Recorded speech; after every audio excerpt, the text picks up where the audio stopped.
3:47 in the morning. You haven't slept. You're in a bar you've been to twice before, with people you don't know particularly well, watching a screen that's been on since before you arrived.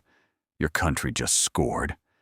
And in the 10 seconds that follow, the specific, unrepeatable 10 seconds of a World Cup goal in a tournament group stage match, something happens that almost nothing else in your ordinary life produces. A stranger grabs your shoulder. Someone 2 tables over is crying. You're making a sound you will try and fail to describe to someone who wasn't in the room. That feeling is not an accident, and it is not free. The World Cup will generate $11 billion in revenue in 2026. FIFA, a non-profit organization registered in Zurich, will keep the overwhelming majority of it. To understand how, you have to understand one thing clearly. FIFA didn't create football. Football created football across 150 years in streets and schoolyards and empty lots, long before anyone was monetizing anything. What FIFA created was the gate. And this is a story about what the gate is worth and who decided it should belong to them. FIFA was founded in Paris in 1904. 7 national associations, a sheet of paper, an agreement to govern the sport internationally. It is now registered in Switzerland as a non-profit association, the precise legal category as a local tennis club or a neighborhood charity raffle. This is either an extraordinary coincidence or an extraordinary piece of institutional design, depending on how charitably you read it. A non-profit in Swiss law doesn't distribute profits to shareholders. It reinvests revenue in its stated mission. FIFA's stated mission is the promotion and development of football worldwide. The mission is real, and the redistribution is real. We'll come to the numbers. But the structure has a specific consequence that the statutes don't dwell on. There are no shareholders, which means there is no external party, no investor, no market, no quarterly earnings call, demanding accountability for how revenue flows from the organization outward. The only check on FIFA's internal economics is FIFA's own governance. FIFA has 211 member associations, more than the United Nations. Every one of them needs FIFA for funding, for recognition, for access to competition. And FIFA needs every one of them for one reason: legitimacy. The more completely FIFA controls global football's governing associations, the more thoroughly it can present the World Cup as the only version of international football that counts. And there is no alternative. There has never been a serious attempt to build one, because building one would require convincing 211 national associations to abandon existing funding relationships, broadcasting agreements, and the institutional recognition that comes with FIFA membership, all simultaneously, for an unproven alternative. The monopoly is self-reinforcing. The more complete it becomes, the harder it is to break. But the non-profit structure only explains what FIFA is. It doesn't explain what makes the model work. For that, you have to look at who pays for the World Cup and who doesn't. For 2026, the United States, Canada, and Mexico are co-hosting. 16 American cities are involved. The final will be played at MetLife Stadium in New Jersey. FIFA specifies, in considerable detail, what a host must provide. Stadium compliance, not just a working stadium, but one meeting FIFA's specific requirements for broadcast infrastructure, hospitality suites, and media facilities. Controlled perimeters around venues. Security at FIFA's specified level. Transportation infrastructure for the traffic volumes FIFA anticipates. And a guarantee that within designated zones around venues, commercial activity will comply with FIFA's exclusive sponsorship agreements, meaning local businesses that aren't official FIFA partners are often restricted from advertising during World Cup matches in their own neighborhoods. A cafe owner 3 blocks from one of the host venues. He prints a window sign, World Cup specials, daily from noon, alongside the logo of his beer distributor. He receives a letter from the event organizer, citing FIFA's commercial rights protection policy. The logo has to come down. His distributor is not an official FIFA partner. The exclusivity FIFA sells to its sponsors extends to the street outside the building, and his cafe sits inside the designated zone. He didn't put his logo on FIFA's product. FIFA put its rules on his window. These costs are borne by the host.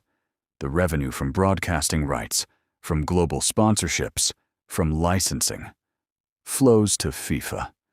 Qatar spent somewhere between $200 billion and $300 billion to host 2022, depending on how you categorize what was World Cup specific versus general infrastructure. FIFA's revenue from the Qatar cycle, $7.5 billion. FIFA's contribution to Qatar's hosting costs, approximately nothing. The host builds the stage. FIFA sells the tickets. For 2026, the American and Canadian cities involved will collectively spend billions on stadium upgrades, infrastructure, and security. These figures appear on city and state budgets. They don't appear on FIFA's cost side. FIFA's costs are real, operational, organizational, the apparatus of running a global tournament. But the physical elements of the event are, by design, someone else's problem. This is the first mechanism. The second is where the money actually comes from. Of FIFA's projected $11 billion in 2026 revenue, the largest component is broadcasting rights.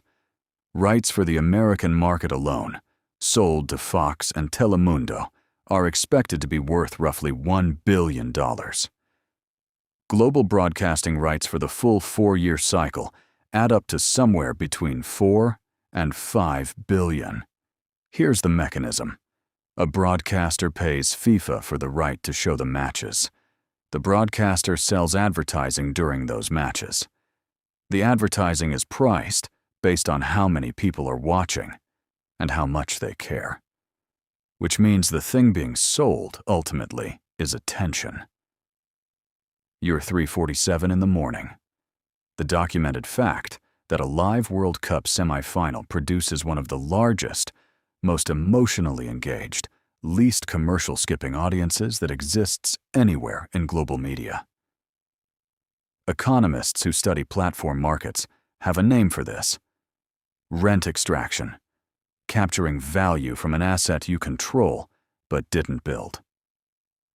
FIFA owns the road between two parties who need each other, the fans who will not stop caring, and the advertisers who need concentrated access to that caring.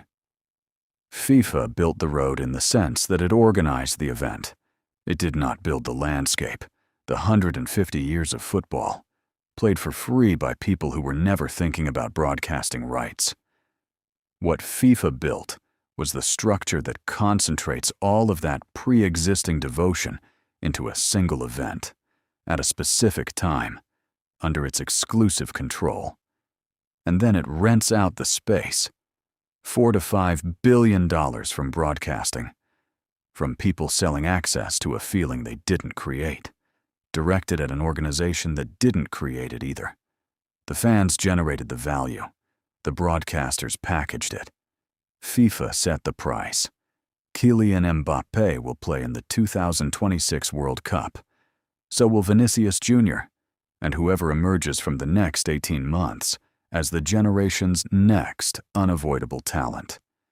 These players are, in the simplest sense, the product. Without them, there are no broadcast rights worth buying. Without the 347 moments, there is no asset to sell. FIFA's prize money pool for 2026 is projected at approximately $1 billion. That is the total distributed to all 48 national teams. The winning nation receives roughly $39 million. That goes to the National Football Association, which distributes some portion to players and their clubs according to its own rules. $1 billion out of 11. The people who create every minute of broadcast inventory that FIFA sells for $4 to $5 billion collectively receive approximately 9 cents of every dollar FIFA earns from their performance. In the NBA, NFL, and NHL, players typically receive between 48 and 51% of league revenue. The logic is simple. Players are the product, and a fair share of the revenue should follow the labor that generates it. FIFA's ratio is 1/9 of that. The clubs that develop these players, investing years and millions in training, scouting, and coaching, are required by FIFA's international match calendar to release players for the tournament. They absorb the injury risk. A club paying a player €40 million a year and watching him leave for 2 months, risk a tournament injury, and return changed, absorbs a real cost that appears nowhere on any FIFA account. A club's investment. FIFA's revenue. The people who create the product are the last ones to be paid. FIFA will tell you, and it is not wrong, that it redistributes a significant share of revenue to football development worldwide. The FIFA Forward program allocates money to member associations for grassroots infrastructure, youth development, coaching programs. The total distributed to these programs in recent cycles has been roughly $600 million per 4-year cycle. $600 million out of $11 billion. Roughly 6%. The rest covers operations, production, prize money, and reserves.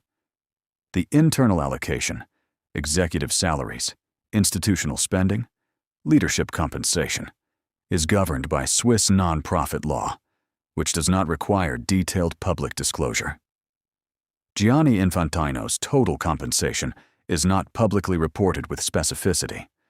Multiple investigative reports have estimated it at several million euros annually. The full compensation of FIFA's senior executive structure is similarly opaque. This is legal. It is the natural consequence of a structure with no shareholders to demand transparency, no market competition to discipline costs, and an asset, the World Cup, that grows in value every cycle regardless of how efficiently the organization operates. The asset appreciates. The accountability doesn't. Go back to the bar. 3:47 in the morning. The goal was real. The feeling was real. The stranger who grabbed your shoulder, the specific involuntary sound you made, real and worth having, and yours in every sense that matters. The problem is simpler and less dramatic than corruption or scandal, though there has been plenty of both. The problem is that someone looked at that feeling, the involuntary, irreplaceable, completely authentic feeling of a World Cup goal, and built a gate around it. The gate didn't create the feeling. It recognized that the feeling would always bring enough people through to make the gate worth building. $11 billion is what the gate is worth in 2026. The players don't get $11 billion. The host nations don't net $11 billion. The fans don't get $11 billion. FIFA gets $11 billion. And the most elegant feature of the whole structure is that none of it requires you to stop caring. It requires the opposite. The model only works if you keep showing up, keep watching, keep being the kind of person who finds themselves in a bar at 3:47 in the morning unable to leave. The more you care, the more the gate is worth, and you're going to care.